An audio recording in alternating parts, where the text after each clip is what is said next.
और खबरों की शुरुआत करेंगे सांबा से आ रही अहम खबर के साथ। सांबा में एक सड़क हादसा हुआ है और अभी तक की जो इत्तलात हैं उसके मुताबिक इस हादसे में एक पुलिसकर्मी की मौत हो गई है। बुलेरो कार और मोटरसाइकिल के बीच ये टक्कर हुई है। रामगढ़ के परेड्डी गांव में ये हादसा पेश आया है। तो इस वक्त की अहम खबर सांबा से, जहां बुलेरो कार और मोटरसाइकिल के बीच टक्कर हुई और इस हादसे में अभी तक की जो इत्तलात हैं उसके मुताबिक एक पुलिस गांव में यह हादसा हुआ है।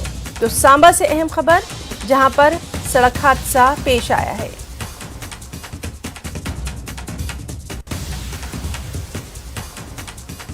तो अहम खबर आप तस्वीरों में देख सकते हैं कि यह हादसा कितना भयंकर था।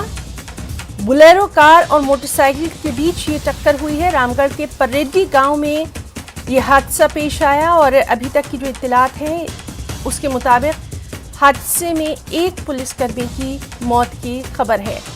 बाकी जो घायल हैं, ये हादसा पेश आया, क्या इसकी वजह रही, इन तमाम तफसीलात पर हमारी नजर बनी हुई है।